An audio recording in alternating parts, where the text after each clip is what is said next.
Hello everyone and welcome back. You know who it is. It's CR, also known as Creative Redundancy. Now, honestly, by the title you can tell that it's time for creation mode and some chit chat on the side too, and probably a little bit of show and tell. Now, I am no expert in survivalism, bushcrafting or woodcrafting, or preparedness. I'm just trying to learn more and put that knowledge into something constructive. Hence why I like to do or be in creation mode.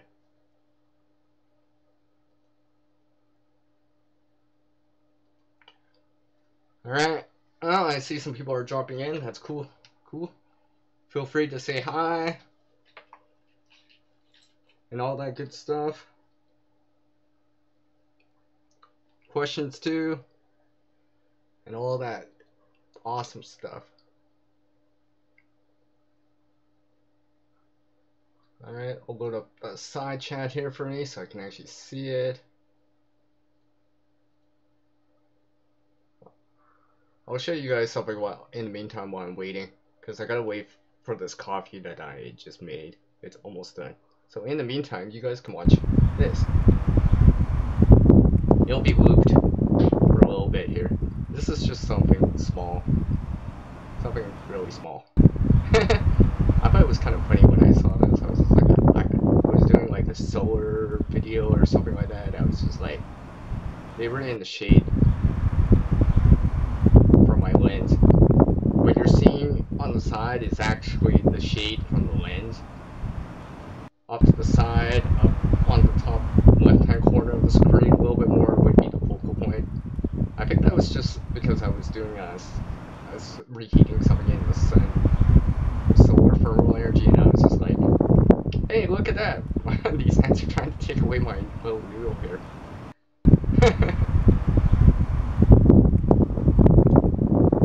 So I'll bring that back up. See what's up. It's time to whip up my famous intro here.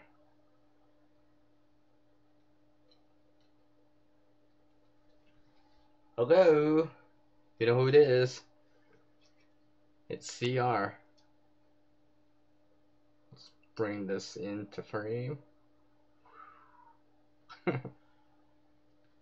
So hopefully everyone's doing good. Having a good day or night, wherever you are in the world. Yo! What's up, man? Matthew? Hey, it's Johnny with Cheap Things Outdoors. What's up, man? How's it going? Yeah. Probably gonna be on live for the next couple hours. Got that coffee ready. Well, soon anyways.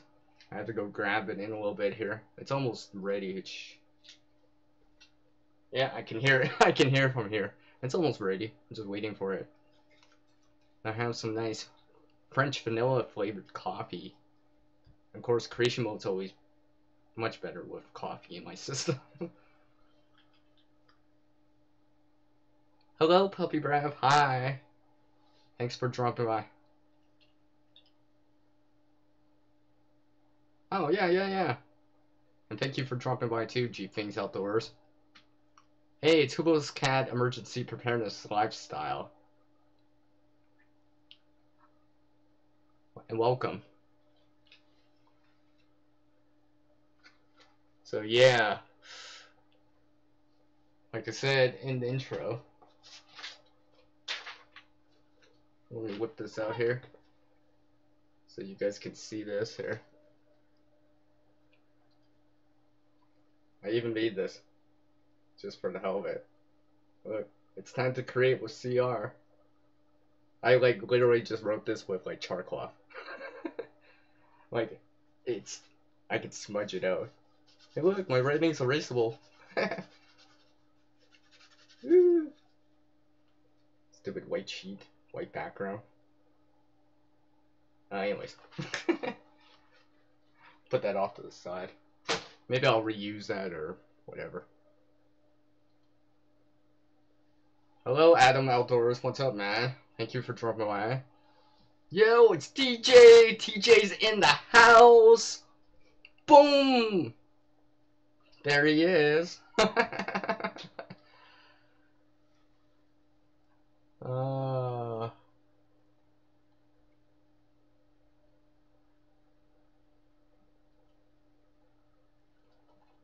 so yeah, like I said, I'll be on for a little bit here. Sheesh. I got 8 people. Wow. Guess no one's got anything else to do.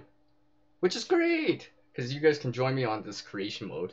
As soon as I get the coffee, I just gotta go run and get it like in like a little bit here. So I will take, let's see here. Just a moment here, just to,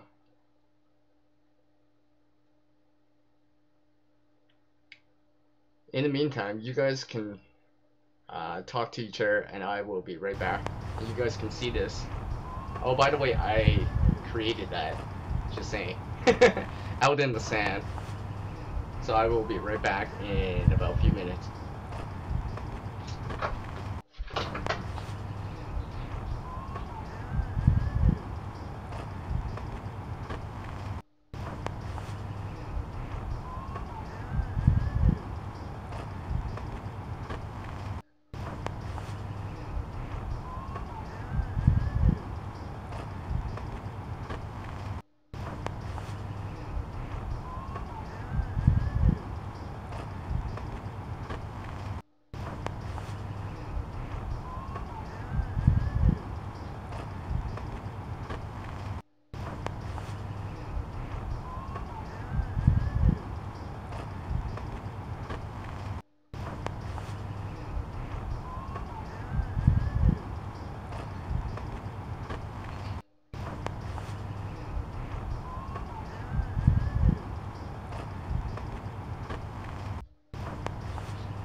Alright guys, don't worry, CR's coming back here.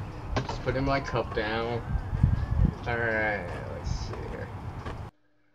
Alright, I'm back. Let's see what you, let's see the live chat. Sheesh. You guys got busy talking. That's cool, that's cool. Hello, RB Lucky. Thank you for dropping by, I appreciate it.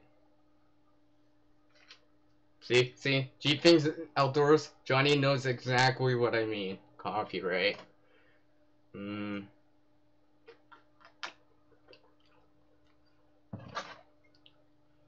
Oh, by the way, that mug, I've had that for a really long time. A really long time. The place doesn't exist anymore here in Canada. That's how old it is. Whew. Alright, so, like I said, it's time for creation mode and a little bit of chit chat.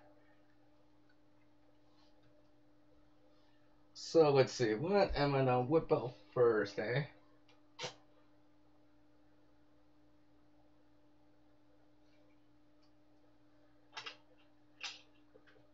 Well, I guess I'll show off this first. Right here. Anyone can tell what this is just by looking at it? You probably could tell what it is. Let's see who can guess first.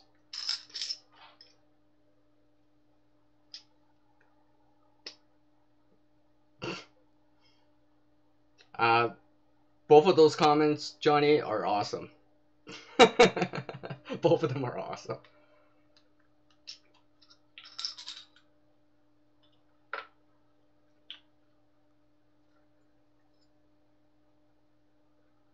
I got them in my hand. Now they're varying in sizes because I'm still trying to get it, well, better at doing it. But basically, now these are basically fishing hooks. Now I've seen, heard of other ways of making fishing hooks and stuff like that.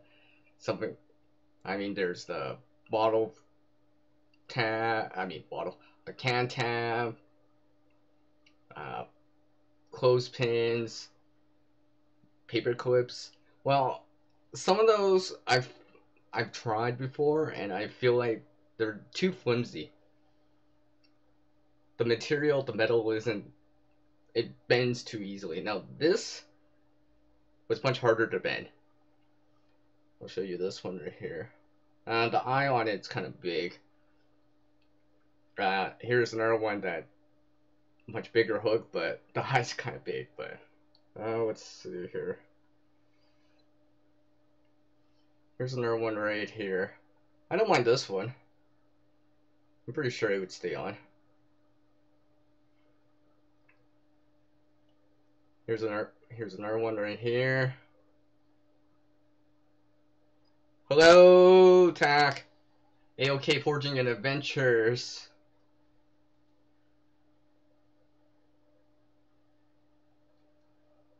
Hello, Bound Survival. Thank you for dropping by. I appreciate it. Well, never mind. You're already guessing it because I already showed it. But yes, fishing hooks. Just ones I made. The metal's kind of more difficult to work with. But like you could see, I got them to go. Now I haven't heat treated them or anything like that yet. I still have to do that. I figure I might as well do it all at the same time, not just do one by one. Just heat up this whole pile that I have, which is about, I don't know, 9 or 10. They're all sharp, barbless hooks. Nothing. I guess it would help if I don't drop them. But yeah, these are just, like I said, fishing hooks, barbless. Still trying to get better at them.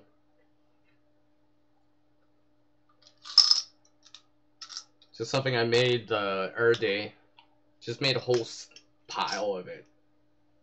I had some metal type of thin rod. I was just like, oh, I should be able to do something with it. Then I'm like, hey, this is probably better than like clothespin or paperclip or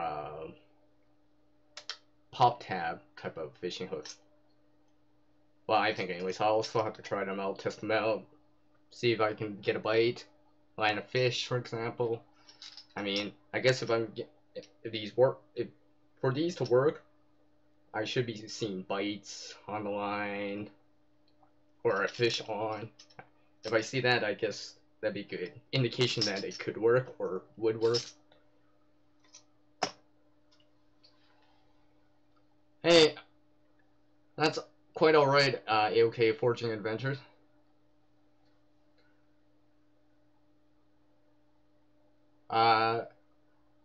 Tell Brenda I say hi and all that good stuff. And GN to you whenever you take off.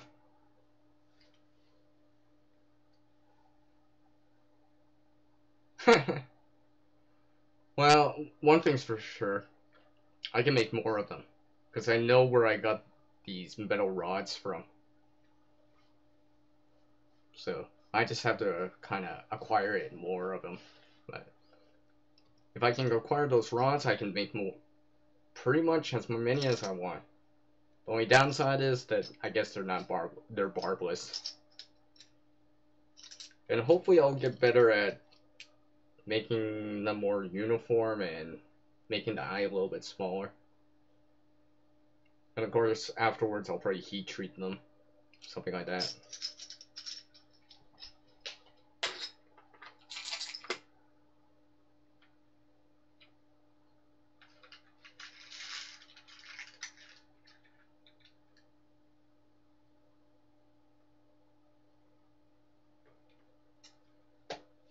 Now, speak of fishing.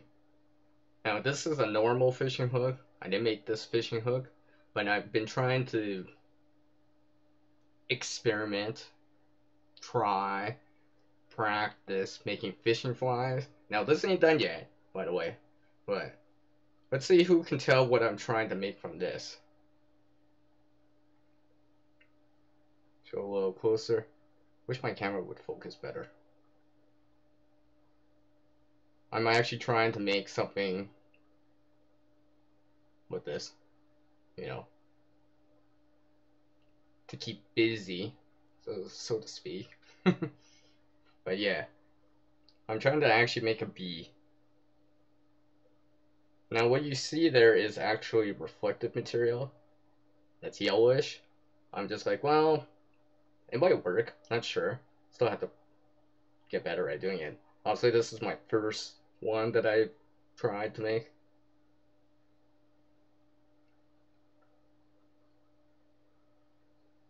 I'll still have to put the, well, you know, something that looks like wings or something that look like feet or something like that on it. I'll probably have to make a bigger, well, a bigger head on this side. Probably a little bit wider, but I'll see what I have when I start making it.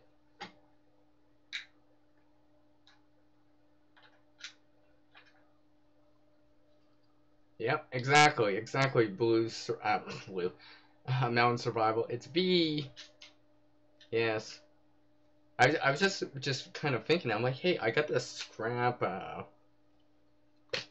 course, I drop it. I have the scrap kind of reflective material. I was just like, oh, what can I do with this? Then I'm like, hey, I know exactly how I can use it and keep busy. Just kidding. Because I think I was just like wrapping it around my finger like this. Then I was just like, hey, if that was my finger was black, you know, maybe I could make something that looks like a bee. And speak of which, I'm gonna add this into the kit that I have. Well, not kit, where I'm storing it.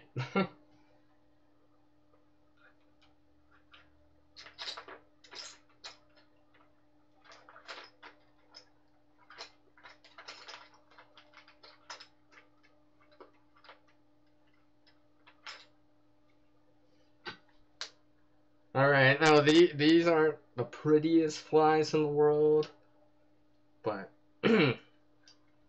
just ones that I made.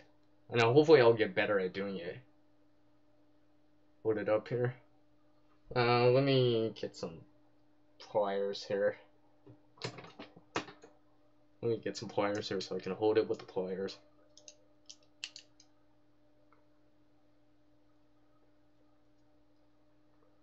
Alright, there we go.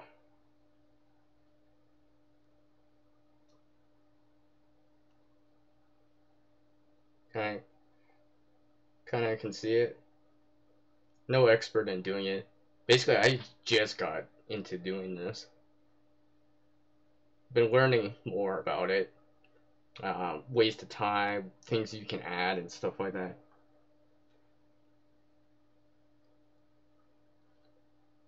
Let me flip this one out. Here's another one here. Maybe the tail's a little long. I might have to trim it back a little. I kind of pardon me. I kind of experimented with this. You might be able to, yeah, you should be able to see that in the back. Oops. You'll see the silver thing inside the pliers there. That's actually a spring.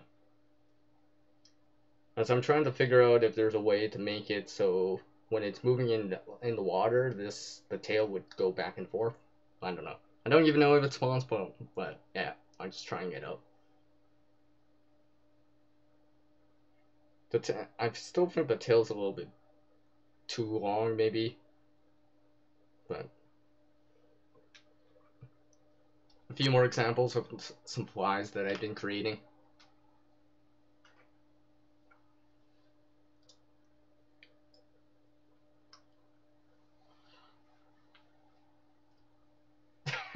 Alright, G-Pings. It's cool. Yeah, you know what? To be honest, Mountain Survival, I got that too.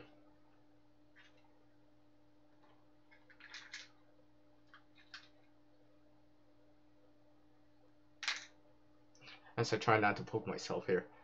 I mean, here's another one. Made from the that extra scraps of paracord that I have. Honestly, this is bright yellow one. You can see the inner white strands on the inside.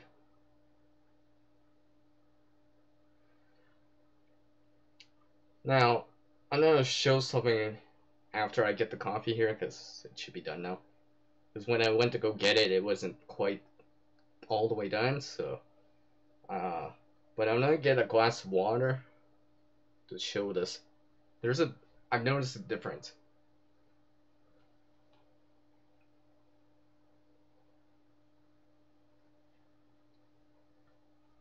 Now here's another one right here. As I try to remember where the hook is. Oh, there it is. Here's another one.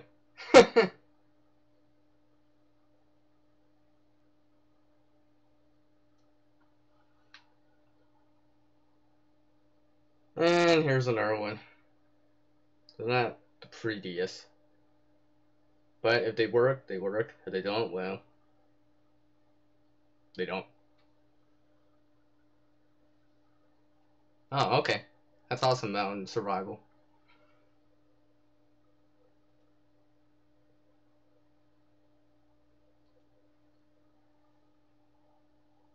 So I'm gonna put these down here for just a sec here.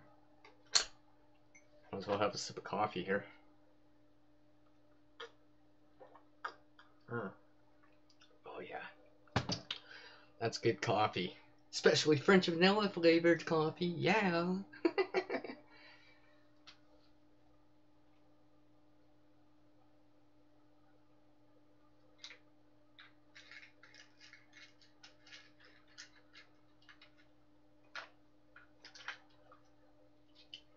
So I do have more fishing hooks. I decided I finally figured out what to use these 35mm old school film, right? You know, before the age of digital photography, film used to be stored in these. And I just got actual fishing hooks inside. Ones that I bought that are barb.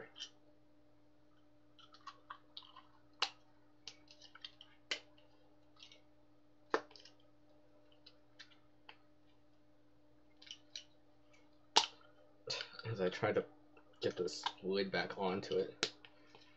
I just kept the packaging on the outside just so I could remember, because it says the size on it too.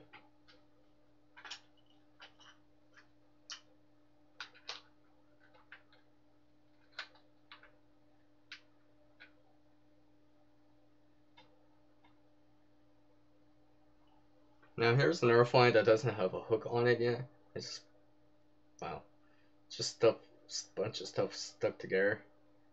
I'm gonna try this out later if I decide to, or use it for something else. But just stuff I stuck together.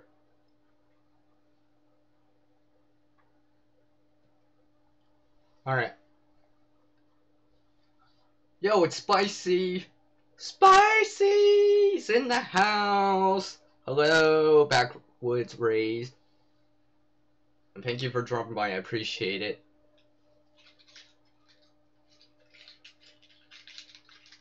So yeah, I was just talking about fishing hooks that I made from scrap, wire, like metal, or very thin rods, let's just say. I'll show them again.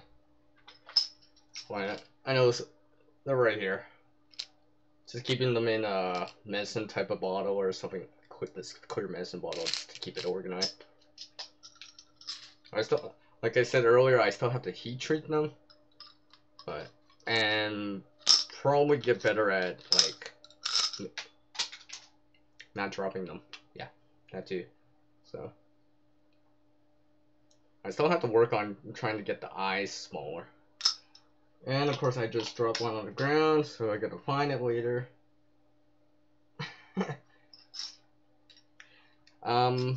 Maybe, I think I know what I'm gonna do. I'm gonna put a magnet in here just so they stay together. So what just happened doesn't happen again. So that's what I'm gonna do right now. And I just happen to have a magnet here. This came from a pair of headphones.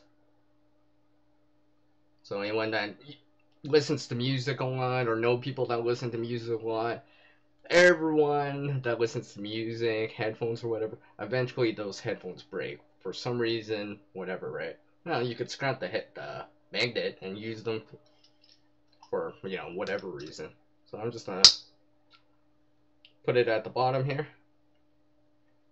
As you can see, that magnet will hold it. So when I'm pulling it out or whatever, let's say if it's like I've done it with needles, like sewing needles, just to keep it together. Just makes it easier. So especially with the needles, the sewing needles, if I drop it, you know how hard it is to pick it up. Like sometimes you try to wet your finger and try to pick it up, then it still falls off, and you're trying to pick it up. Well, I just decided no more of that. Just not use magnets and use magnetism to pick it up. Right? It's easy enough to pick up the magnet. Just pull the needle off and go from there. And if you have a bunch of needles, or in this case, fishing hooks, it'll kind of keep it together. Hello, Wisconsin Greg. How's it going, Greg? Thank you for dropping by. I appreciate it very much. Oh yeah, Backwoods Raised. I was like that too. I'm like, you know, I was just watching one of my Canadian subscriptions that I have, and you know, and other channels too, and I was just like looking. I mean, there's lots of channels and videos on it. I'm just like, it doesn't look that bad hard. So I'm like, I'll give it a try. First is their stuff. So I'm gonna get a glass of water here just to show something else off and get my coffee. So while everyone is in here, you guys can talk to each other, and I'll be right back. I'll be back.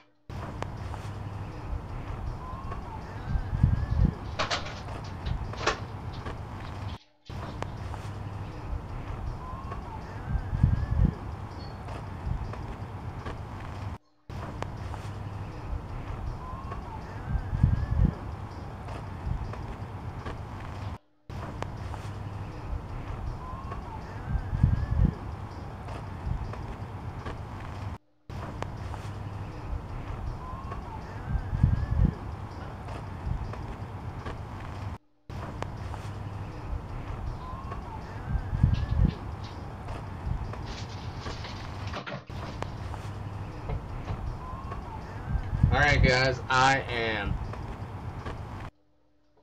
back. Alright, I got this cup of water here, and of course I'm not gonna waste the water after this. I'm actually gonna use it to water the plants later. I also got my thermos, have a sip of coffee.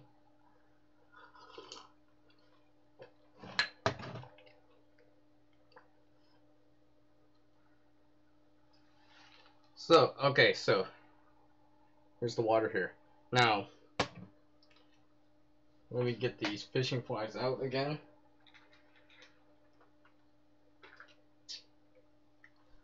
Like when I didn't notice when I was making them, but then I'm like, you know, then I tried to stick them in water to see if they float or sink. Now,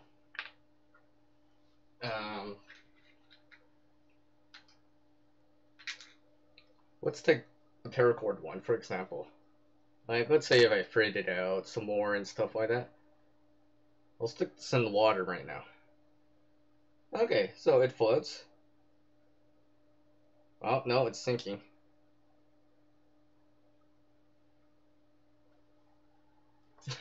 Let me get a multi-tool here so I can pull it out of the water. Now, let's say, look, it's not even holding the shape. It might be alright underwater, let's say if I'm trying to dip it here. Let's just say. So mimicking that I'm trying to jig it or whatever. It might start losing its kind of shape, or not shape, how it looks like underwater and stuff like that. Alright, put that to the side for a sec here.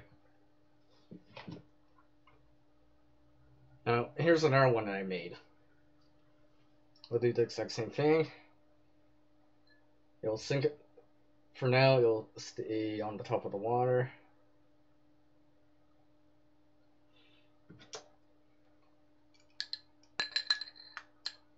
Grab my multi-tool and pull it out here.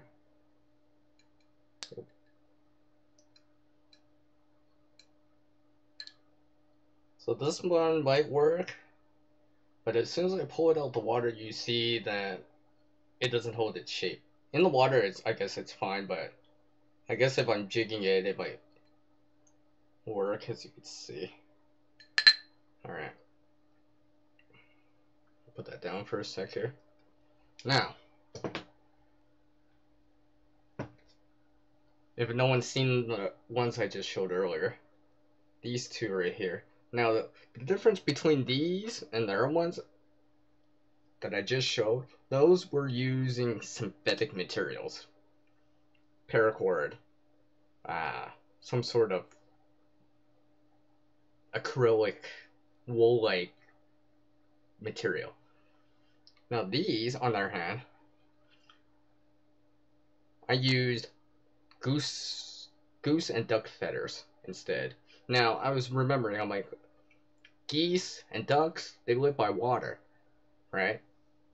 So I was just thinking, I'm like, they're always in the water. Their feathers are always in the water, right?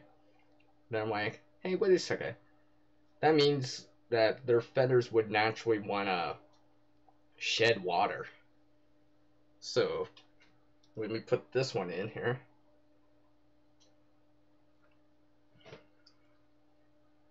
Pull it out of the water. See, you can see there, it holds its shape a lot better. Or how it looks like, even if it's in or out of the water.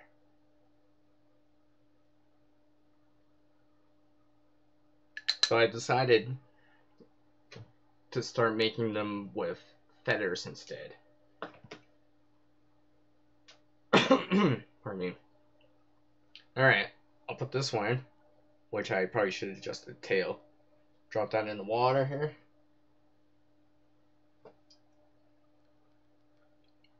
You can see it's still holding its shape, or the way it looks. And of course, I'll grab the pliers there, pretending I'm jigging it or whatever. I know you might not be able to see through the glass, but... So I'll pull this one out.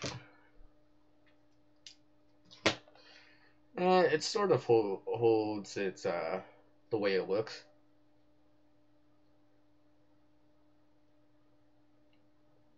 So basically, I decided to try to make more of these kinds instead. Let me put the glass down. And that's why I've been gathering feathers. Like this one.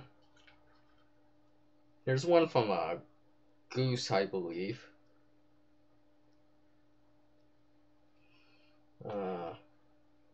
And of course some arrow feathers and stuff like that, depending on the color.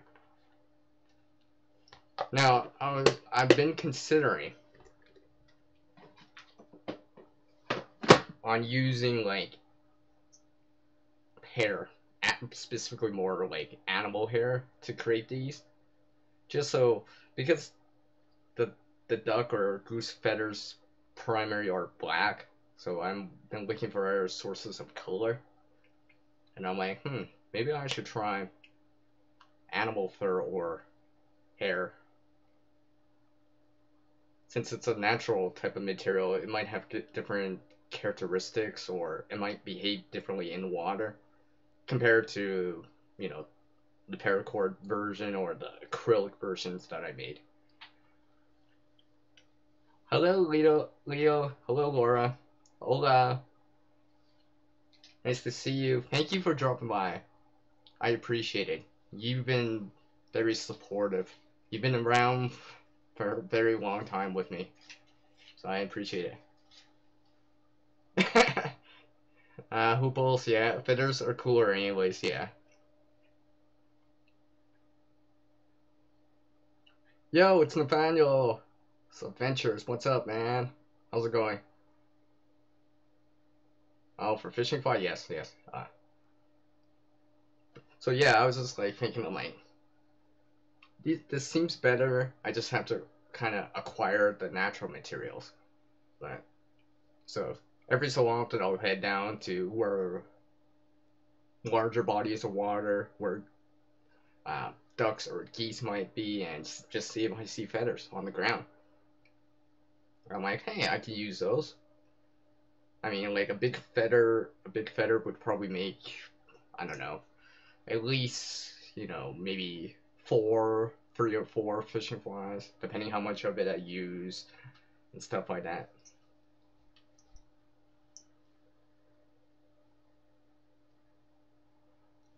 So coming back to this one that I just showed here,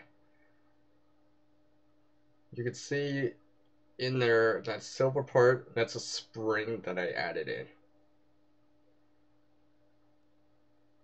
So if the fish grabs it over here, you'll actually like want to turn, and it's lashed on and stuff like that.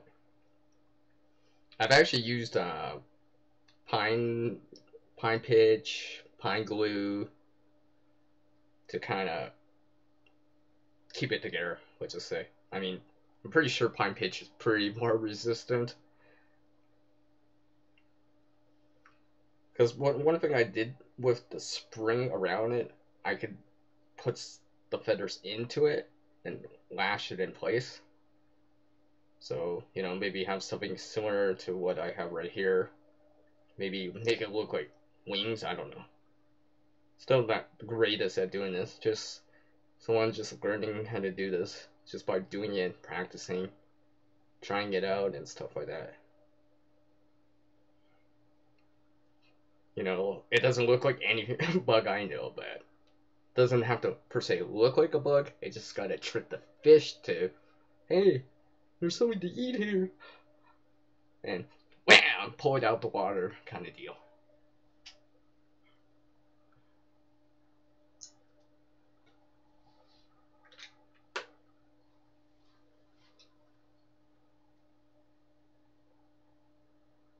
Oh, hey, thanks, Nathaniel. And just something I've been trying. I figure I'm like, I can make the fishing hooks, I can make the flies. I don't know, maybe I should start attempting to make bobbers or flashers, something like that. I've seen videos on them, but I'm trying to do it with the stuff or the resources I have. I just know that these hooks I can make because I can get that resource. The fishing flies I can make because I can get access to these feathers.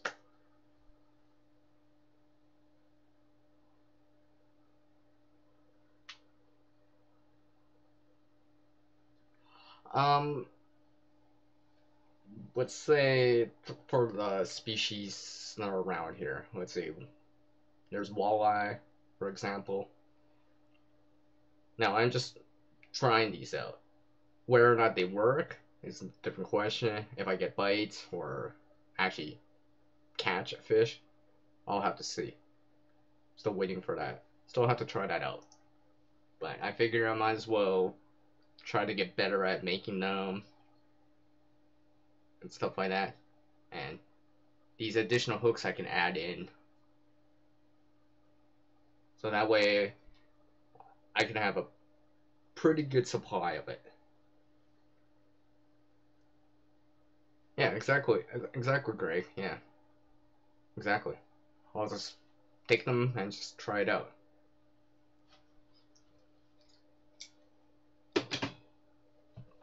Have my sip of coffee here.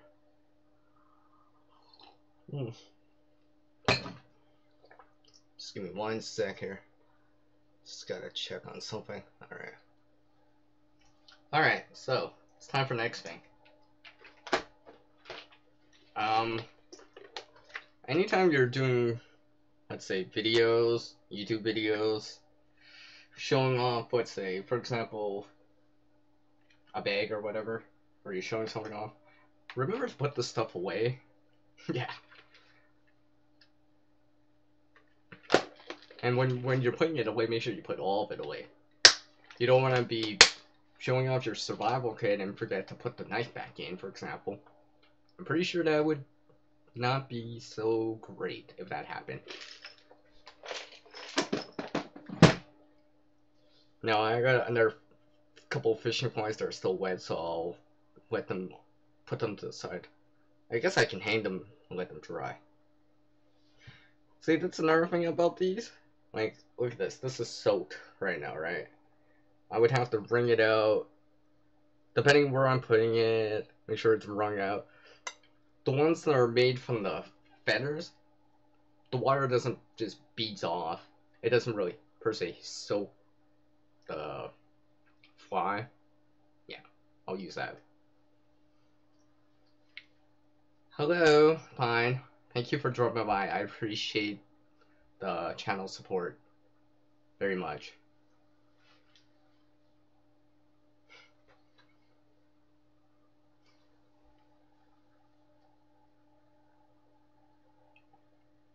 Don't worry. As soon as I get the chance, Greg, I'll have a static video. It won't be live, but I'll try to show it in one clip or whatever. At least show that the fish is on it. I'll have to see as the time and as the day comes up, as the time comes, you know, it'll happen.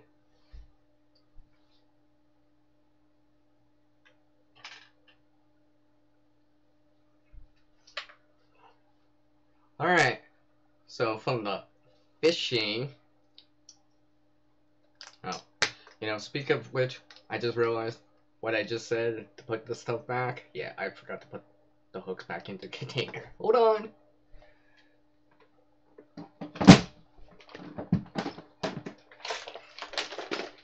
I basically just stored them in one of those plain old containers.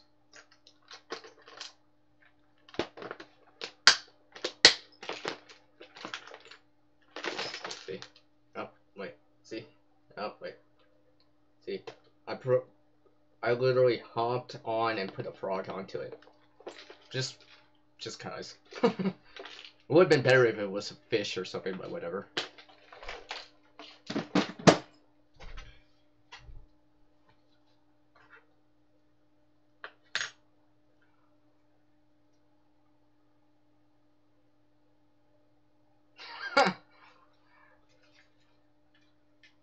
Wow, what scientist or inventor inspires you?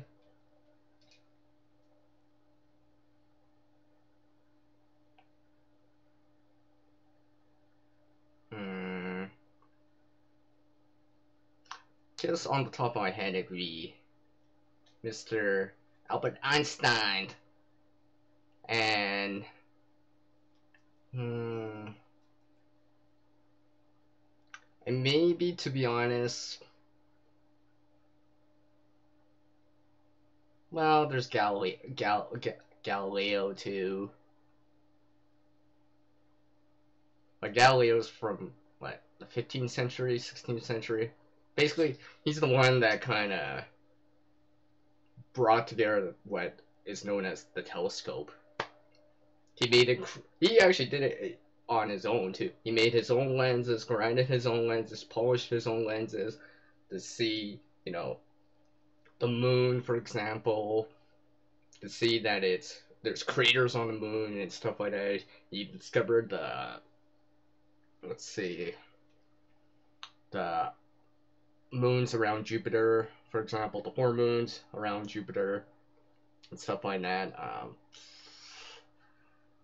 I guess there's other more famous people like, you know, Mr. Lightbulb Man. Just to name a few, I guess.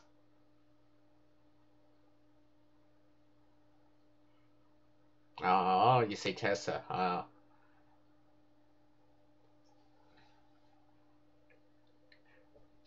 I wish I had something to just spark over.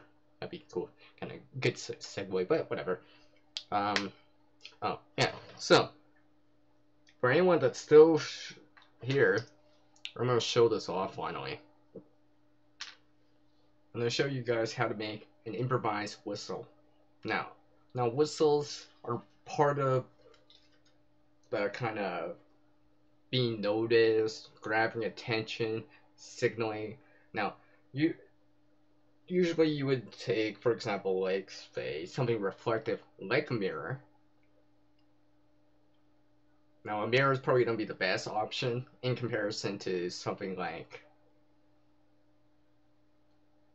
foil, for example, or maybe like the back you shined up the back of your tin. Now, a mirror will project it a lot more, and the reflection's a lot more clear.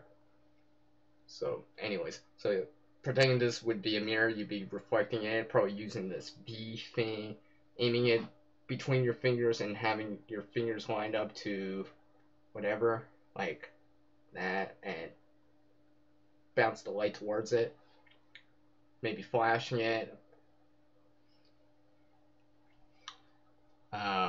Of course, you can improvise something like that with something much bigger, like a mylar blanket, something like that. You won't get the distance, but because it's so big, it'll be way more noticeable to see. Because usually with something that you're trying to see, it's got to be bright, good contrast compared to the background, or very very big. I mean, you take one of those, what, 4.5 feet by 7 feet space emergency reflective blankets. You make it nice and tight or taut with whatever you can get, sticks or whatever. You shine that up, wave it like a flag or something like that, or maybe signal with light, with sunlight, for example. Maybe reflect some sunlight across wherever. But that's with sight. Of course, you could do it with balloons too. I don't mind balloons just because they're nice and small and compact, and you can inflate them. And they have multiple uses. Now, everyone's familiar with a whistle. Let's see. Here's one that I have on my keychain right now. This is the one I carry with me most of the time. You know, you can hold it in your mouth and blow. And that don't do it really loud, don't worry. I'm not no whistle really loud. It's just enough so you can hear it. Now, I knew I should have brought something in. There's something I should have brought in.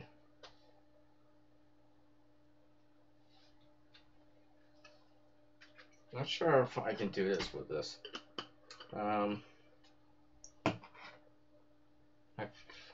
I thought I had it. Actually, just give me one sec. I gotta go get a prop here. It'll help me explain how I kind of came about figuring this out. Hold on.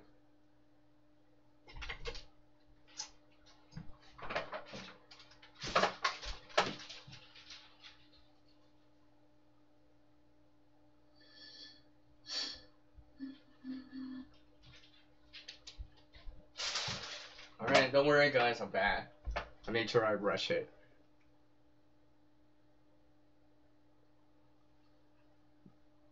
Alright. I'll get to what we're talking about here. I've seen other things where, and you know, they might work. They might have their own characteristics, their own pros and cons. But when you're doing that, sometimes I find, or like you stretch something across or whatever, sometimes the vibration on your lips gets annoying. But if you want to use that or had to use that, yeah, you know. But, alright. Here's a bottle right here. Now, this could be like a pop bottle or whatever. Now, this is not the way to making it, but you'll get the idea. Now, everyone's probably seen, heard, tried, you know, you blow over it, you get a sound, right? Right? Because the vibration, it vibrates, and when it comes back out, it makes a sound. Taking that to the next step, make the container smaller, shorter. So, for example, like this, which is basically a pen tube. There are probably other materials you can use, but I'm going to use a pen tube for this example first. Now, you can see there's nothing on the bottom. Now, once you plug the bottom, now, if you want to make one, it's probably going to be fairly short. Now, the only downside is, unless you modify it, it's not hands-free. You still need to use one hand. But I'll blow it gently. Just like blowing over this and making a sound. Right? Just like that, but with a pen tube. Now, I've done experiments or tried this out in like the real world. Let's just say on some of the biking trips I take around town and stuff like that, trying it out in different places, even trying it out in actual where there's actually cars and actual air sounds going on, just seeing if people notice it and stuff like that. I've tried it out before. I've actually blew it at times. I can blow it so hard that there's an echo in the neighborhood from it. Like, I can hear this slight echo, and I've actually blown it so hard at times that I'm hearing dogs that are inside. They're inside a house, and I'm outside blowing it, and they hear it. And I'm pretty sure the windows may or may not be open.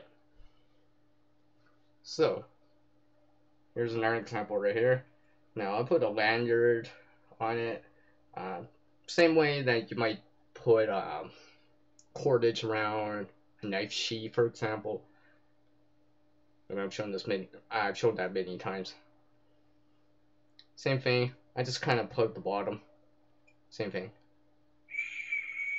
Now, I'm not blowing it really loud, but you gotta, when you doing it or trying it out or making it, you just try it out. You'll see how loud it is.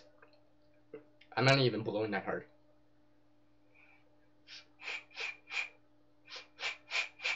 Now, you gotta take my word that it'll be much louder. I don't want to blow anyone's eardrums out, but yeah. Now, you can make these from other materials. So I'm gonna take a straw here.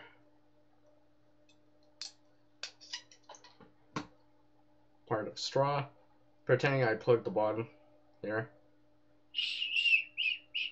Same thing. Same thing like the bottle. Here's a cap or whatever. Same thing. Now, I believe the longer it is, it makes a deeper sound, and the shorter it is, it makes a higher pitch type of sound. And usually it would sound louder, especially if you're actually trying to blow it. Now, of course, I could still go the free free thing. So, and of course, I would blow that a much louder and pause and do it again if you're trying to gain attention or whatever.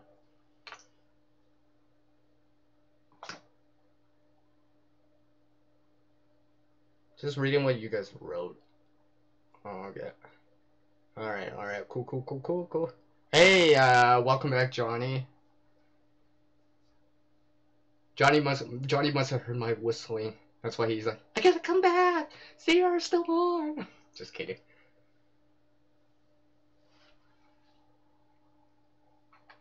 So yeah, these are improvised whistles that I have, and I've made a lot more. And actually, I'm gonna go get a few more out here.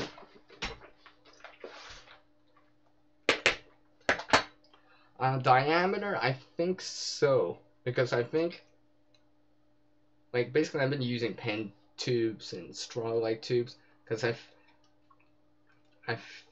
I do believe it affects it, but of course, like I said, try it for yourself first.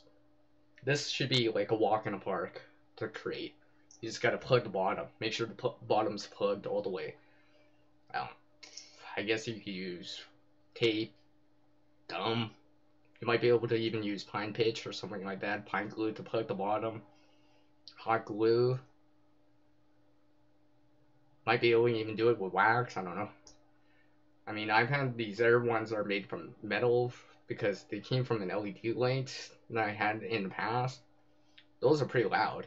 And they're actually louder than the other ones I just showed because the metal vibrates differently compared to the plastic. Let's see here. Here's another one right here. Now I'm blowing it really, really gently. Now, I took it the next step forward, or I was just considering stuff. Now, everyone's familiar with these pens that have the grip. Like, when you're writing, there's a grip, for example. So, this. Technically, these can work too. Now, honestly, they're hollow still, so I'm at the bottom. Now, I'm gently blowing them.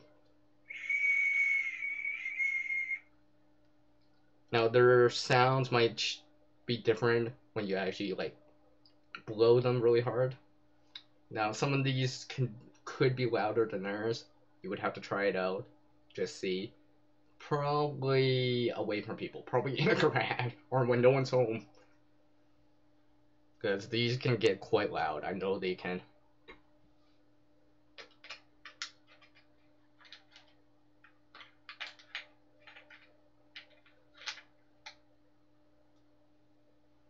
You know, here's some more right here. Basically, you're angling your breath into it, so when it comes back out, I believe the science behind it would be it vibrates, and when it comes back out, because it's still vibrating quite fast, you're starting to hear the sound. Not 100% sure that's the science behind it, but that's what I'm going for right now. There's another one right here. It's narrower too. I'm not sure if this one works that great.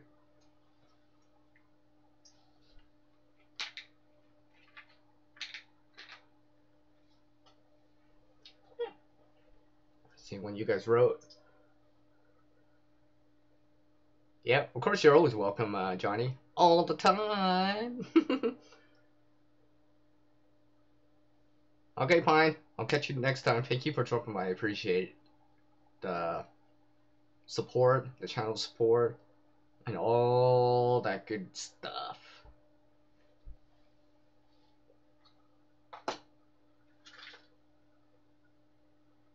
Latch. I don't know what they call it. That's from a carabiner. I broke it off, for example. Then I was just realizing it's kind of hollow in there. I'm not sure how well this works, but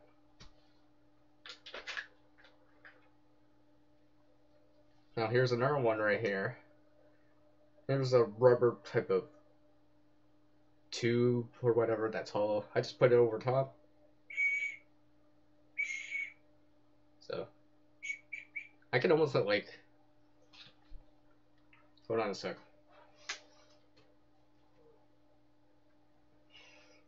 I can almost make music with this. Let's say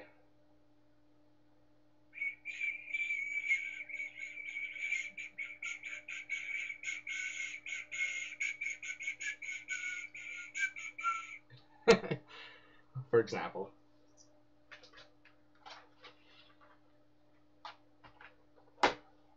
So yeah, the examples and kind of how you can make an improvised whistle. Very easy to make, doesn't take up that much room, so you can easily fit it into any kit, virtually any kit. Into those Altoids, tin survival kits, or even you could have it as a backup. Maybe you do have like an actual whistle. Well, hey, you could add that in. And I'll show one more thing.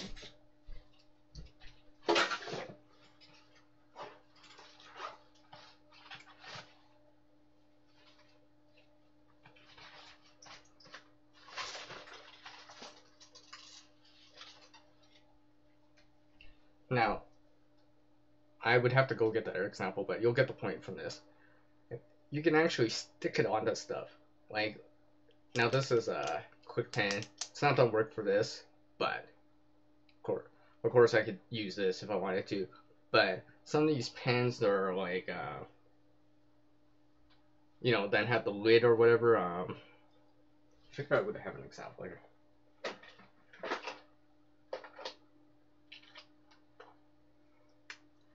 So let's say something similar to this that has a lid. For example, you can tape your whistle right at the top. This improvised whistle at the top doesn't take up too much more room, and it's with the pen, for example. So, if I could take this at the top or whatever and be like, hey, okay, I got the pen and a whistle. Or at least something that can be used to signal with sound, or an audio type of signaling device.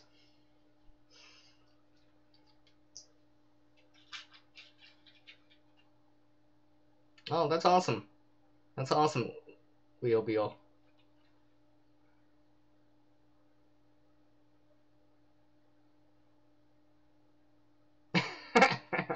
Awesome, Johnny, awesome. Whatever works, right?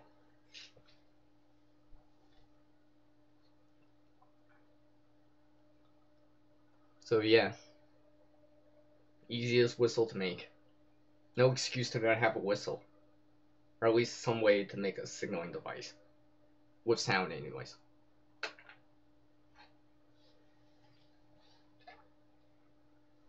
And speak of sound.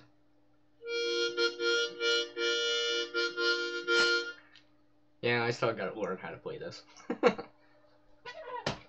My friend gave it to me, I'm just like, I don't know how to play it. It's in B, I think this one is. I have no idea how to play it. I'm just tooting it. I've seen other people, I've talked to other people that I've randomly met or something like that from different places in real life, and just like, they're like bringing it out, and I'm just talking to them, and they're like so great at doing it. Like, they can actually make something that sounds more like music and not just do do do do do do. Yeah, that.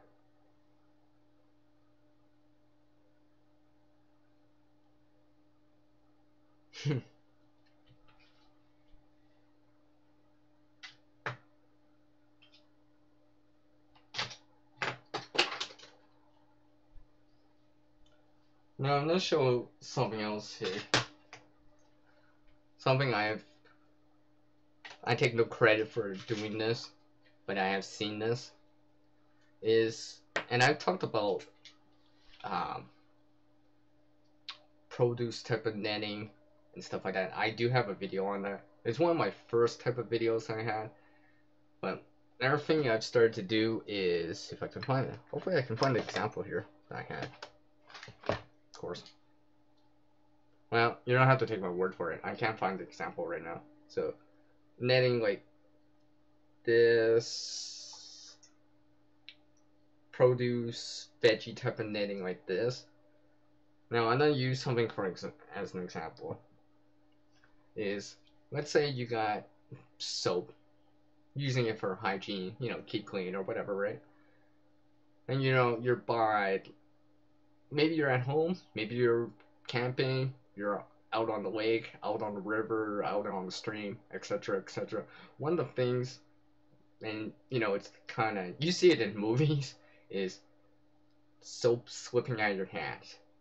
Now, if soap slips out of your hand while you're in the shower or in the bathtub, no big deal, right?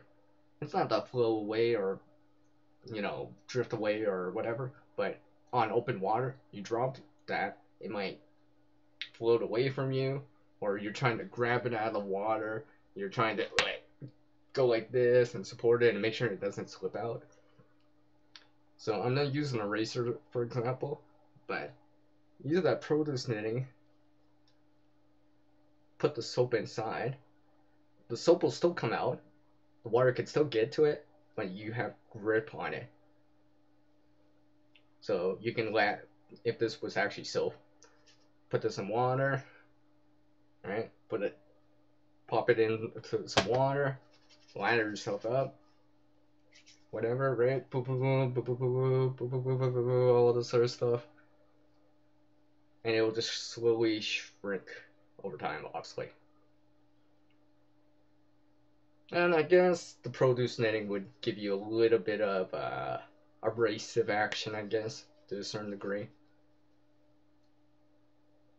So, it's one of those store it while it's not in use. But as soon as I want to go use it, I can grab it. It's not slipping out of my hands and stuff like that. So it's something I started to do. And of course, I take no credit for that. I've seen it. I've seen it. Can't remember exactly who from whom. I've seen other videos and some other ways of doing it, but I like it this way. And I mean, the produce netting or something similar to that, like this, it's easy to come by.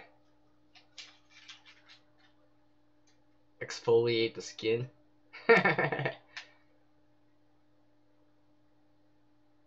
Oh yeah, that too. G-Pings outdoors, yeah, you can do that too. I almost forgot about that. I almost forgot about that. Sometimes I always forget that. I'm like, oh yeah.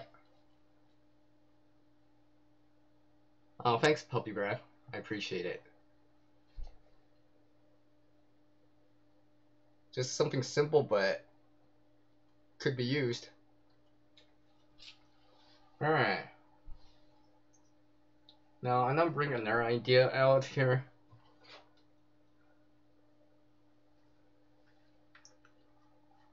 Now, everyone's familiar with...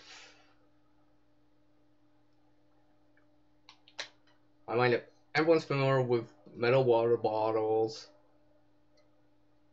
Similar to these. You know, you unscrew it, and, you know, stuff like that. It's a metal water bottle, so potentially you can boil water in it, maybe cook in it, maybe make char cloth in it, store water in it, and, you know, etc.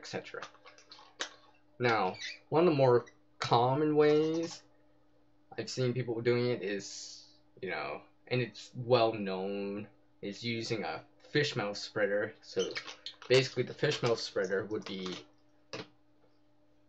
put inside and it would expand out, so it would go like this. So you can dangle it. So if you're making a fire and you have a tripod, so you can dangle it above your fire.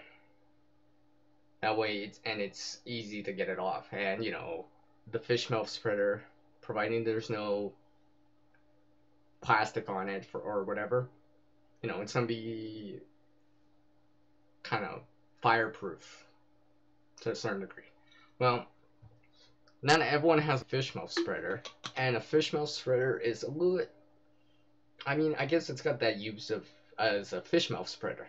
But let's say you're not going fishing, or it's the middle of winter time, or in the middle of the desert. You're probably not gonna bring a fish mouth spreader. Well, what I decided to do is use cordage, metal cordage for it.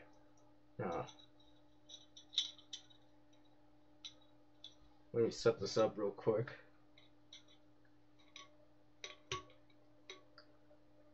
I made this one a little bit too short, but you'll get the idea here.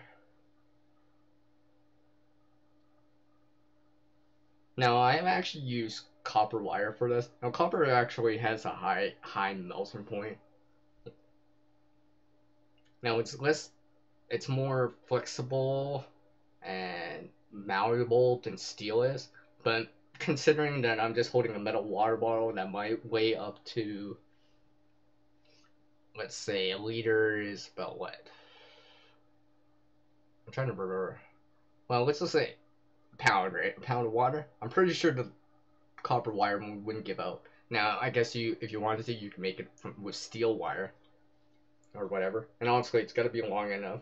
Now, basically, taking two really simple things, the arbor knot or the cane jam knot, I put it around it, tighten it, take the other end of the line, make another canine or arbor knot, put it on there, and basically, if this was a little bit longer, I'd be able to dangle it.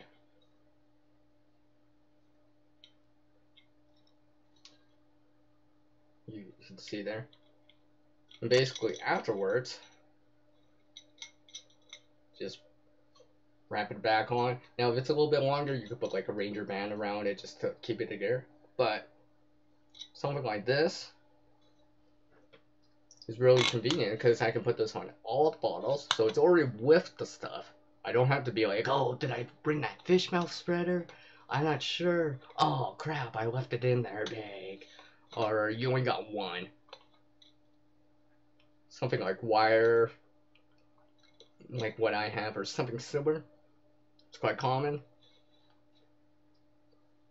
It kind of, I'm using that space around the bottle, so it's not going to take up much more room, and takes up way less space than the fish mouth spreader.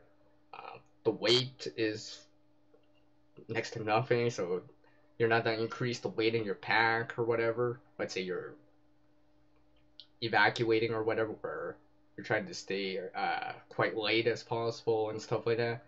You know, this could be an option. Not saying it's the only option, but it could be another option.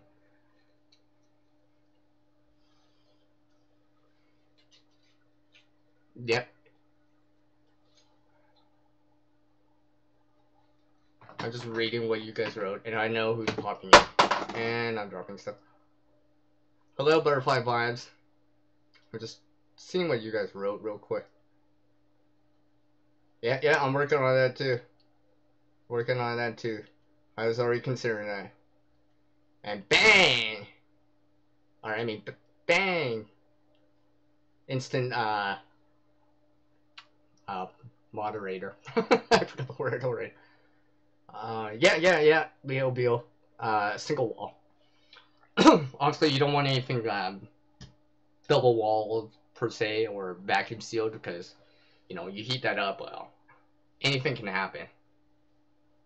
So yeah, single wall. Let's see. Oh, okay, that's awesome, Leo Beal.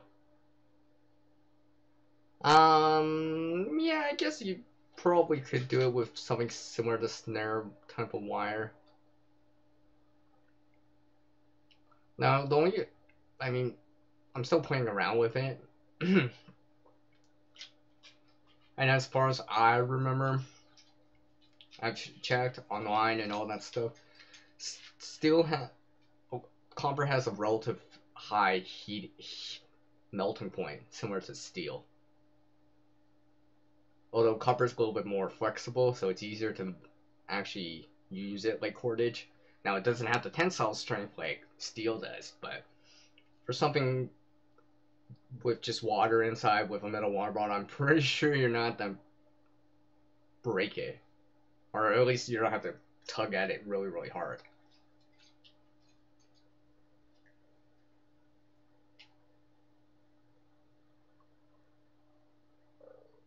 Oh, yeah, exactly. Yeah, it's a lot lighter too. Maybe you're going more minimal, trying to reduce your weight, and stuff like that. And I mean, it doesn't take up that much more room. I've started to add it into just everything. So I'm not heavily relying on a fish meal spreader, and it's already with it already. So I don't have to be like thinking, hey, did I bring that fish meal spreader?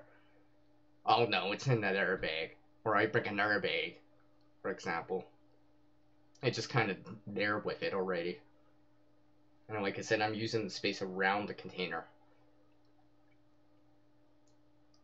So similar to nesting things inside and using space wisely, that kind of thing. I'm doing alright, Butterfly Vibes. Thank you for asking.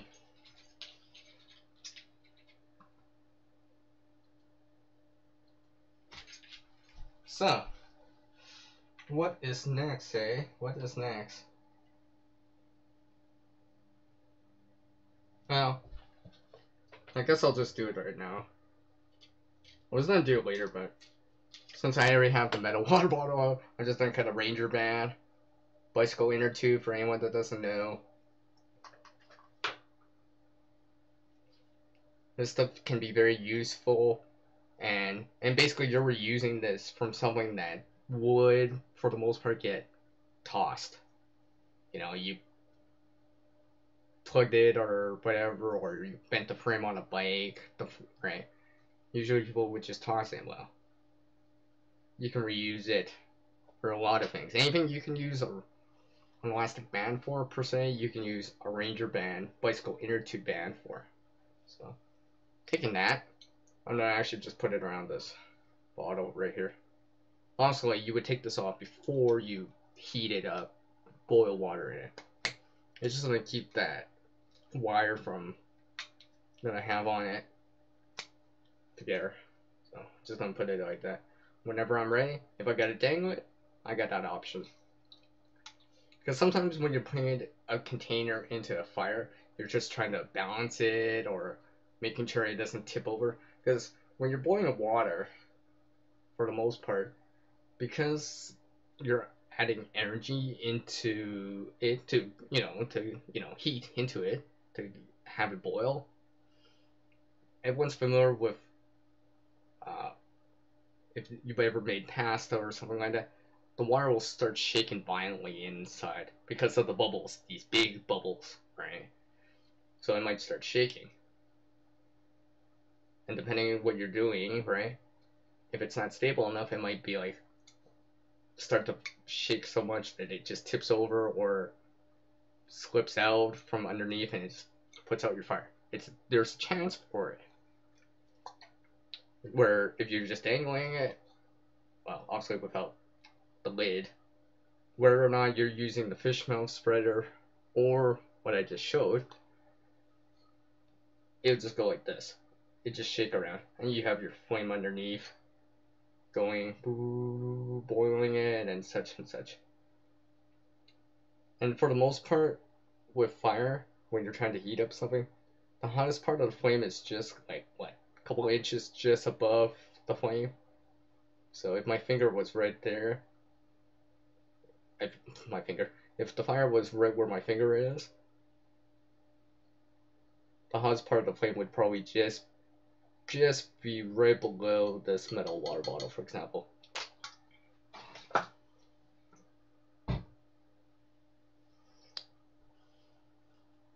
Now this what I just showed with the metal container to boil in, this could be applied to, let's say, something else too.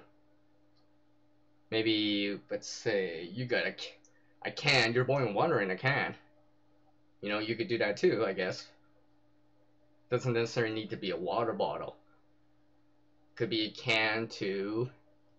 You poke some holes into it and have something like a bale. For example, like something you would see on like a bucket with a handle that has like a metal handle, something similar to that.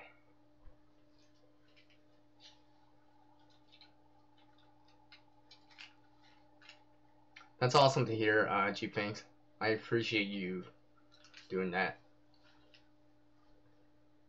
Frankly, lately I feel like I'm not doing that enough, but hopefully that'll change.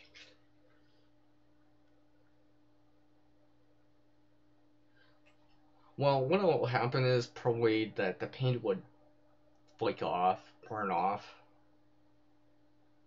Like I know that will happen for sure.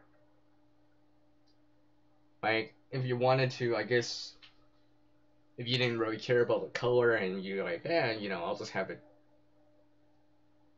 metal color. I guess you could grind, sand the paint off or something. But for the most part, it should be fine. Just make sure when you're burning off the paint, that the fumes don't get trapped somewhere or get back into the bottle somehow. But if you have a lid or something like that, it should be fine.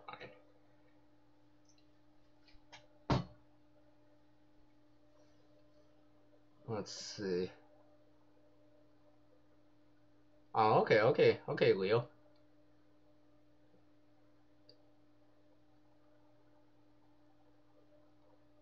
Yeah, okay, yeah. I mean, I'd still be careful. Maybe, if anything, Just heat up before the water. Just heat it up. Burn off the paint first, then put your water in.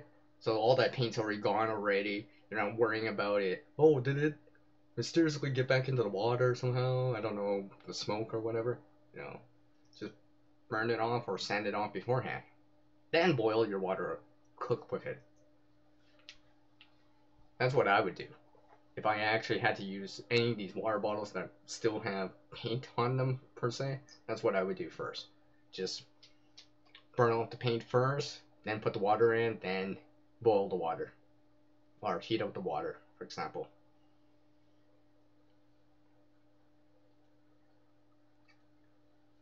Alright. So, let's see, what else, eh?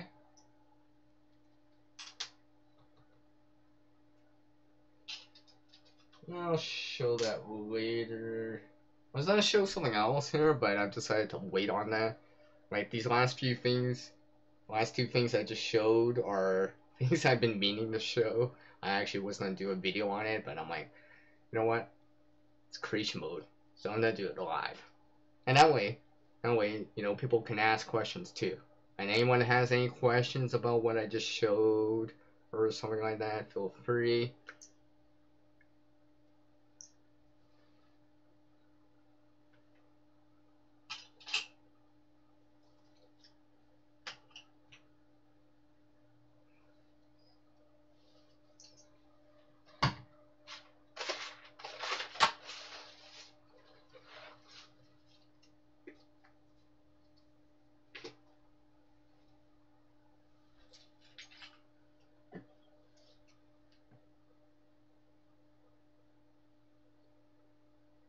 Oh, okay, Leo.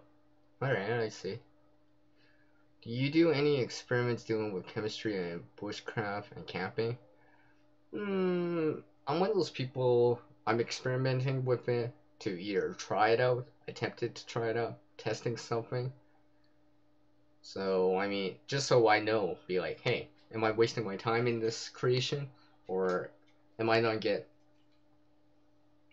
create something and be like, hey, it's better than I thought. And I tried it out too. So for sure I know how it kind of works. Or, you know, any potential limitations. So I keep that all in mind. But yeah, experimenting, I guess, or the scientific process of experimenting and learning from it and observations and stuff like that, seeing observations. Yeah, I guess I do it. Because unless you tried it or per se seen it happen at least once or tried it for your own self, it's just a theory.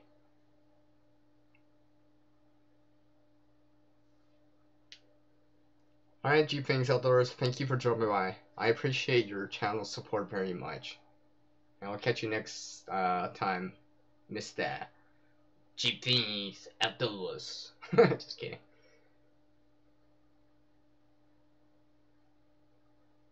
Oh, that's awesome, Leo Bill. Yeah. That's awesome. Yeah, magnesium can be quite useful. I mean, magnesium is one of the main components in what is called thermal lance. Now, usually that is used for commercial reasons. It's basically, let's say, I don't know, like a wheel and axle type of setup. The axle's been heated up so much friction it's fused to the wheel. Sometimes the quickest way is just to use some sort of thermal lance and just heat it up so hard that it just slices or melts right through that axle or piece of steel. So they can replace it or whatever. So, something I keep in mind. Yo, Christian, what's up, man? Christian's Adventures, what's up? How's it going? Hopefully you're doing well. Hopefully you're doing much better. Hopefully your strength's back to how you had it before. And I appreciate you dropping by. Thank you very much.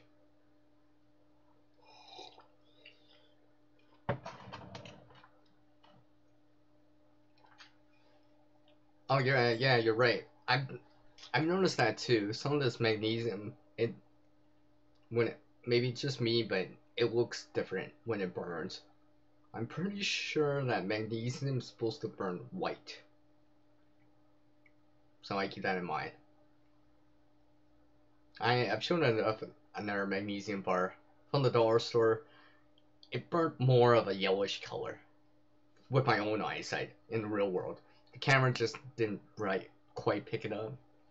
Because I have another one that's made from the US, and when I light it up, it burns. It seems like it burns white. It looks white. It's not so yellowish. So maybe it might act the same way for as a fire starter and whatnot, but it might not be as hot. Because I'm pretty sure the white is probably even hot. It should be hotter, but I'm no expert in chemistry. Just that guy that learned about it in school and trying to remember that stuff that I learned in school and apply it in the real world.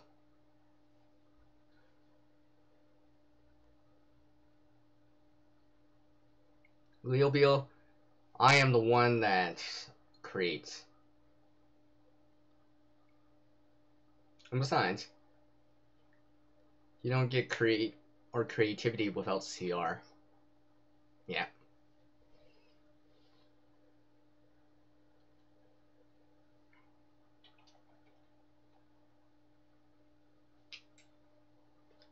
Oh, okay, okay.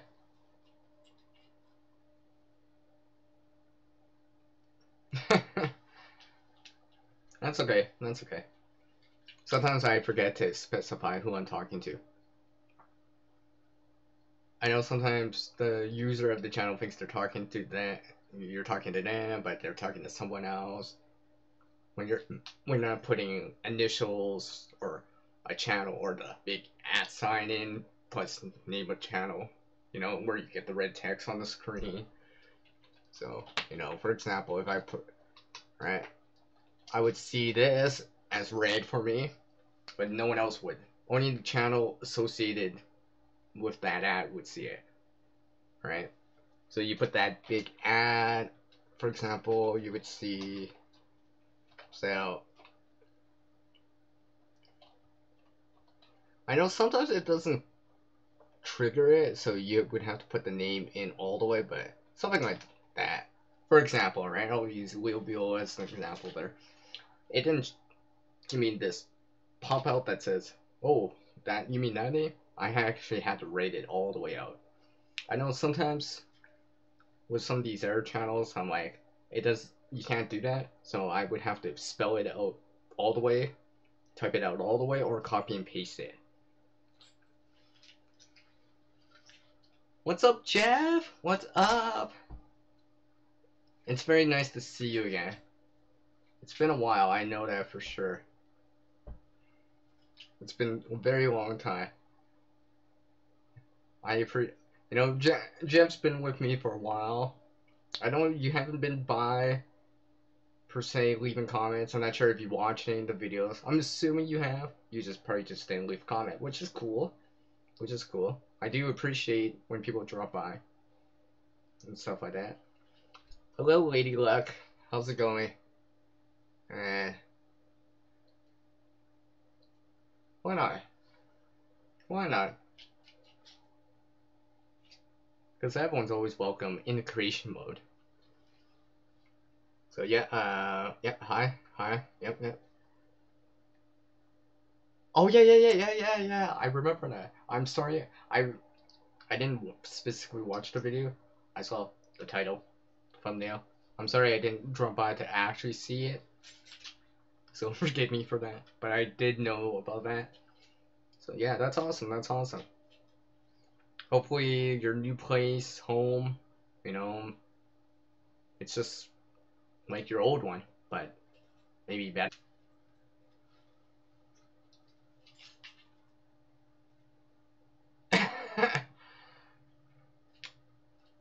Sure took Sammy long enough to head to the dentist. And like I said on her stream, I had to come back in. I had to leave that one early just to come in and set up for this, my own live stream. So I appreciate you coming by, a lady look after.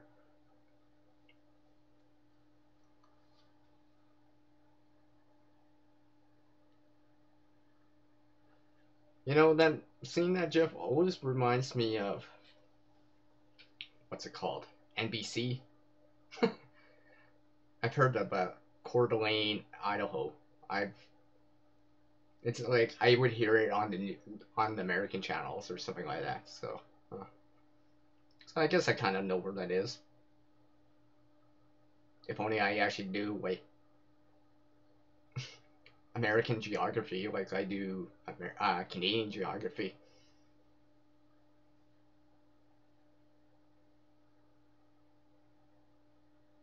I'm hope. Let me check here. My stream should be good. Yeah, my screen. Yeah, it should be good. Should be good. I know my CPU usage isn't that high, and I'm staying at this 30 frames per second FPS. Should be good. Alright. I know sometimes I don't realize certain little things because I'm actually, per se, not watching. But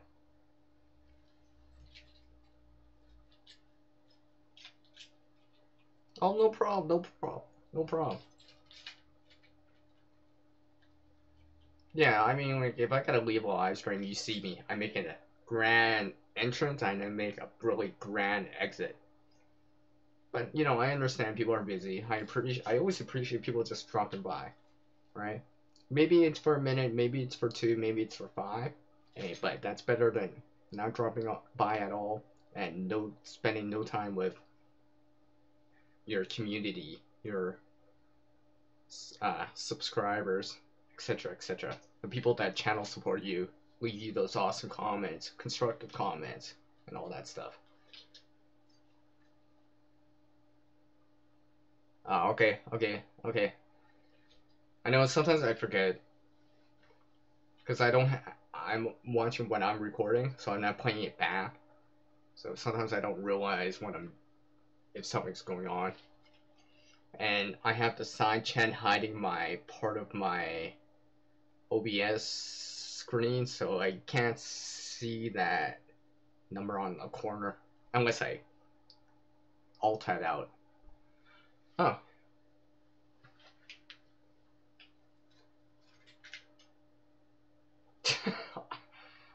IRC? Geez. IRC's back from like what? The 90s, isn't it? Early in the millennium.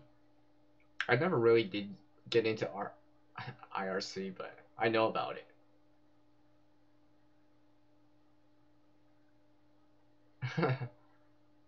Huh. I didn't realize you knew about that little deal.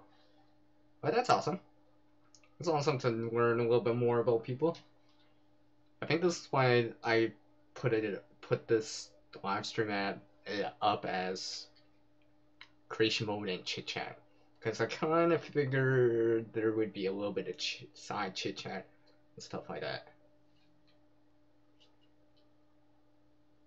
Yeah, internet relay chat. Yeah, IRC.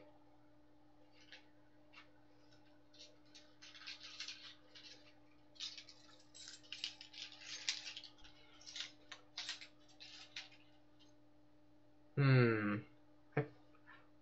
You know what? I'm debating if I want to show this or wait and do a static video for it. I'll think about it for the next couple of seconds or minutes or whatever. Have my coffee. So,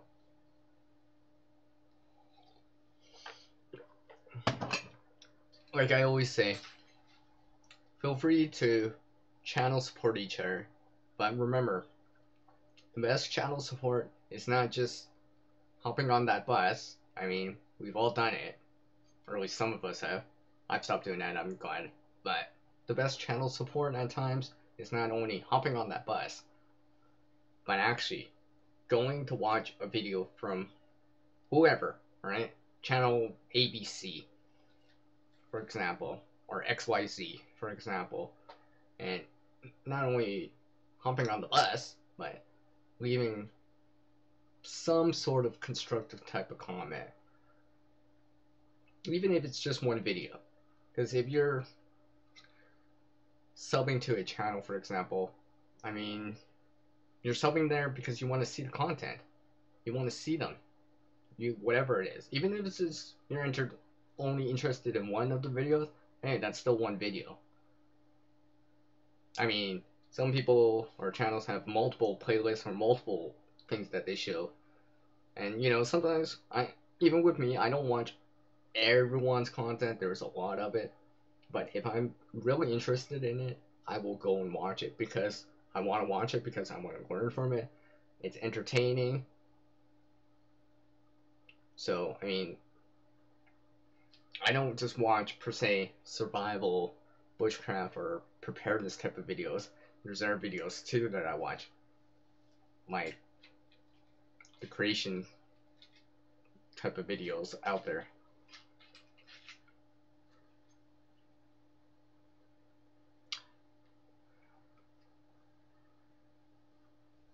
Whew, Wheel, you're just running so much. I'm glad, maybe I'm glad I decided to put the slow-mo on this time around. Any new ideas of interest for you, CR? Well, I guess there's always something interesting me.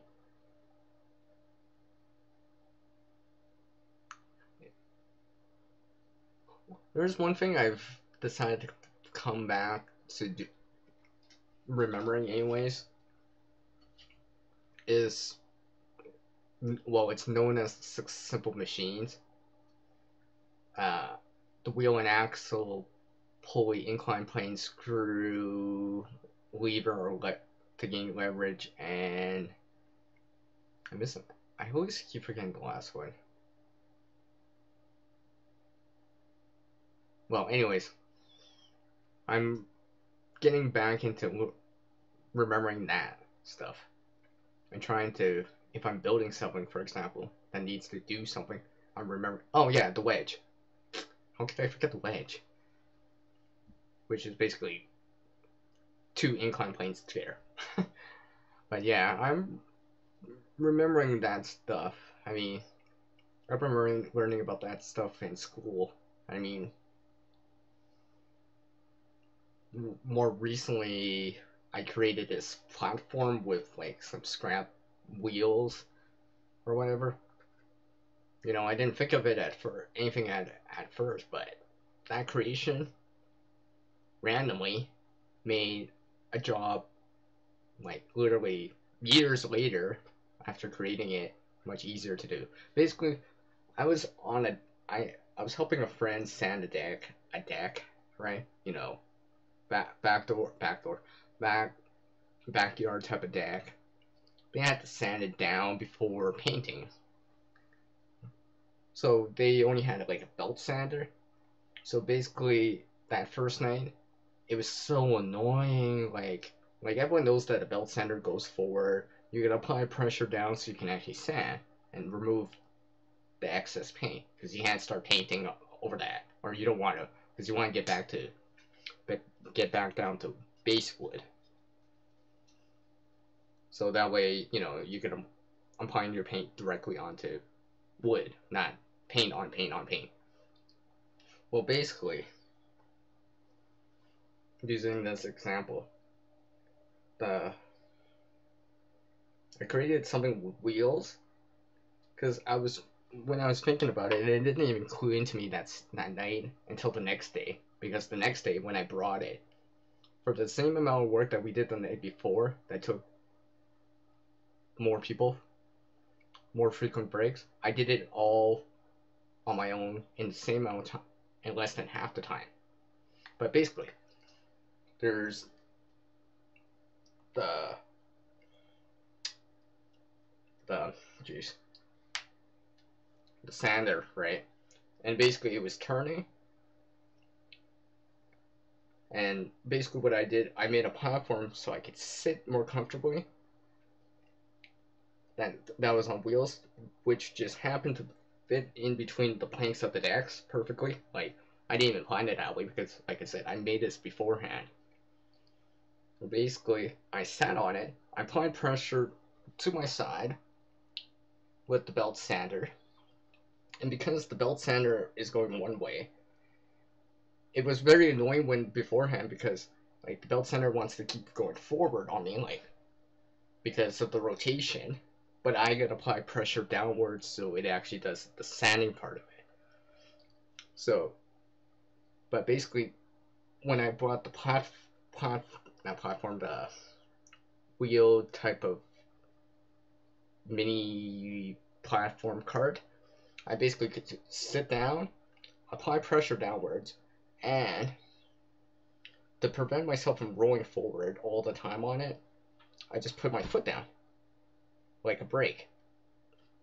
But because I'm on sitting on wheels and the belt sander's like a wheel, for example, I let go of my foot, I would start going forward, which means as soon as I'm ready to go to the next part of the deck, I would just lift my foot, I would roll forward a little, push down again, apply my foot like a brake, and do that, and just continuously do that, back and forth, back and forth.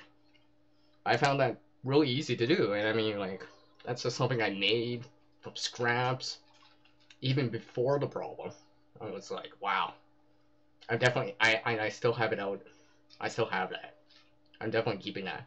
So the next time I gotta help someone sand a deck with a belt sander, I'll be like, oh wait, I got something.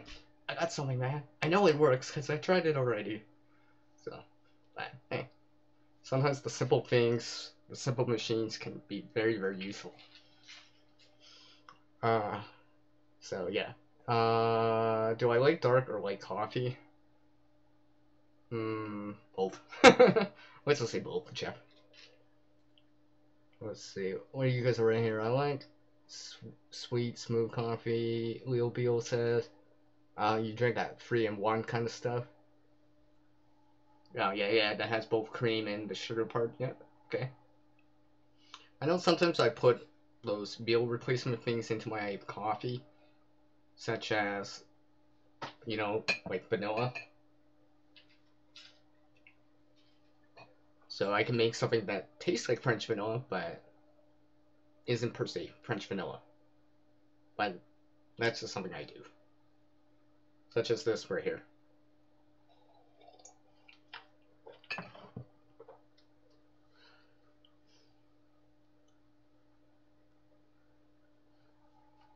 I'll rotate it, like, let's say, like, tread, like, the belt sander kind of reminds me of treads on a tank, for example. Or something similar to that. It reminded me of that, and I was just like I said, I was just like, because it's so annoying to doing it when I was doing it, because I would have to push down, and there was always that movement of going forward. So I had to, you know, and bending over was very annoying all the time because it's very sore on your back trying to bend over and stuff like that. And yes, I could kneel down, but I would have to apply so much pressure downwards, and I had to make sure that I wasn't sliding forward all the time. Because, you know, I gotta finish one part and go on and on. This is where this kind of wheels with plank where I could sit made it not only much more comfortable, but I can utilize the belt sander's forward type of momentum to help me go to the next spot. Like I said, lift my feet up a little, I would just go to the next spot, put my foot down, to anchor myself back down like a brake, apply pressure downwards. I was still allowing myself to apply pressure downwards and using most of my body weight, you know, to sand the deck. And I just kept going back and forth, back and forth. Basically, we stopped the night before because it was getting late, and we didn't want to run power tools at like 9, 10 o'clock at night, right? Noise bylaws and stuff like that. So I had to come back the next afternoon. Now, no one even helped. Well, my friend's dad helped, but I came by to help him anyways. But basically, I brought over this kind of wheeled system, and I was like, oh, let's just give this a try. And I'm like, hey, he enjoyed it. He liked the work I did, and I didn't have to, like, I wasn't sore, for example. So I think it worked. How effectively, I'm not sure, but it was good enough to save time.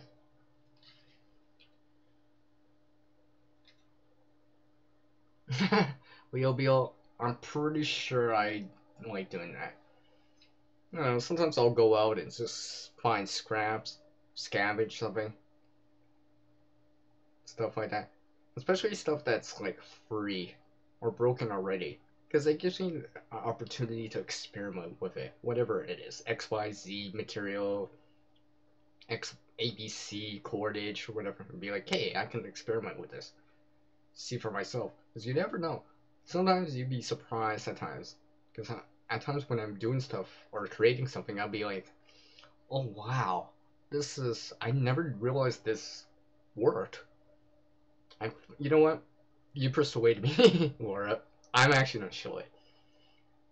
It'll make sense once I start doing it, but.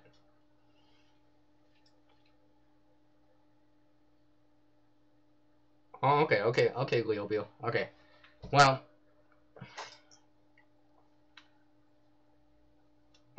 I guess I'm gonna show this, because I've been pleasantly surprised about.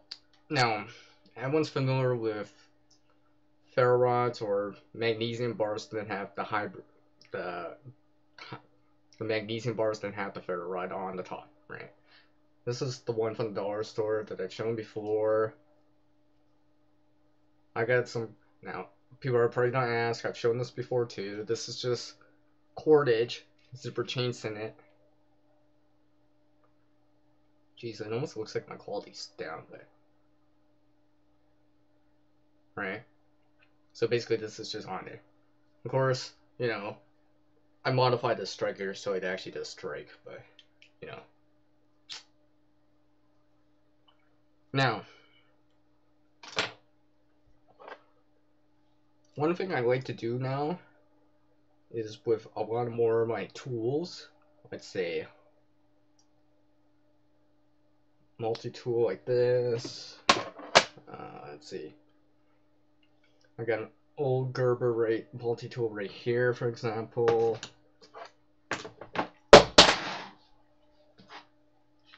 I just fell off the table. Yeah. Hello, Lindy. Lindy Love! What's up? How's it going? Thank you for dropping by. I appreciate it. Sorry, I'm just reading what you guys wrote real quick here.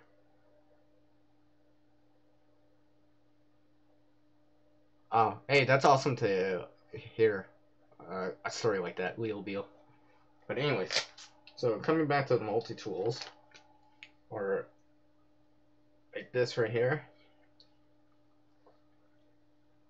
Now, for a ferrorod or magnesium hybrid type of ferrorod, to get a spark off, you need something that's harder than materials of the rod and be able to scrape it. So generally speaking, it'd be like a 90-degree angle. For example, like, you know, obviously like something like this.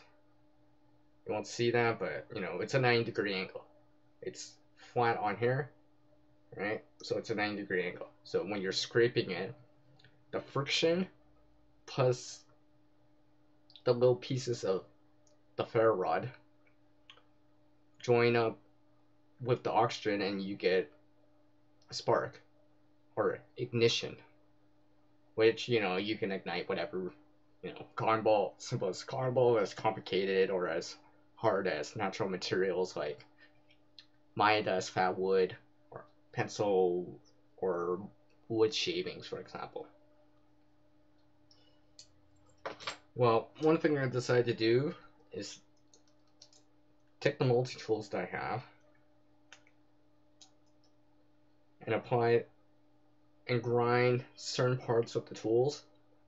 So I have a 90-degree angle on the tool. So, you know, I lose the striker, or I've worn down the striker because it's starting to smooth out or whatever from using it so much, or whatever the reason is. I got another thing that I can use for scraping or for as a striker. Now, I'm gonna bring out a few examples here as I whip the tools out here real quick. When you're doing this, you gotta do it in a certain way. I mean, like, not every multi-tool is a locking blocks. The tools won't always lock. Or you might have a different type of multi-tool that doesn't lock. For example, no, I generally do this with, like, the flathead side. Now, if it doesn't lock, for example, like this one right here, it doesn't lock. Now, if you're gonna do it, make sure you're doing it so when you apply pressure back on that rod, it doesn't want to close. So it closes this way, right? So I want to apply pressure down this way. So I want the 90-degree angle right here. Right? Not on the other side where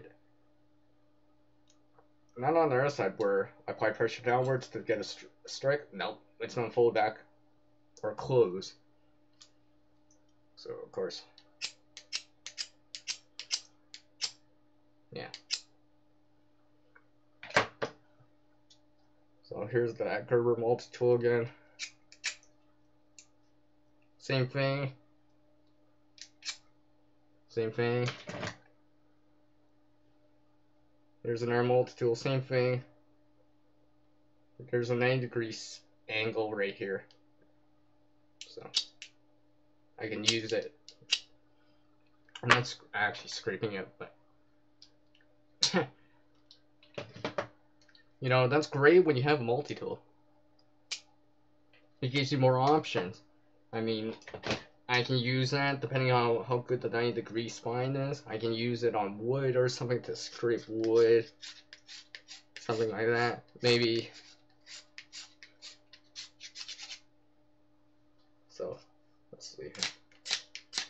You know, if I gather that up, you might not be able to see it dropping down, but, you know, if I gather that up, maybe I'm scraping, like, fat wood, for example.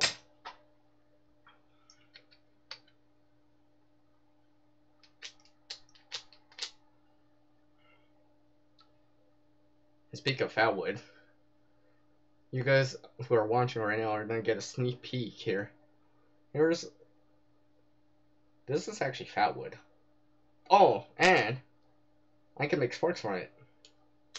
If I can do it. Yeah. Oh, and this is a piece of fat wood. Yeah. So yes, I can spark that, and it's still fat wood. But I could take, and you know, and just scrape some off, for example. And maybe you're trying to preserve your edge of your knife blade or something like that. I mean, because the last thing you want to have to do is, oh, I don't have a striker, can't find a rock, can't find a piece of flint, can't find glass that also works because it's harder than the steel of the rod. The last thing you want to do is, oh, I gotta use my knife blade and get that and use it as a striker. There's one thing is gonna happen. Your knife is gonna get dull.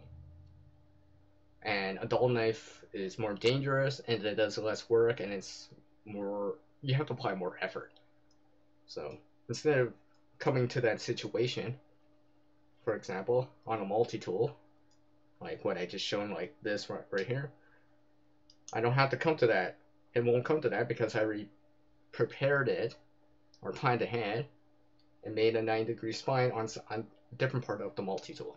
So I don't have to I don't have to resort to using that knife blade just to get that spark, for example. Yes, of course you can do it, and it is possible, but it's probably one of those things that it's a last ditch thing. I would not want to do that. Because it's an adult knife, for sure. So, yeah.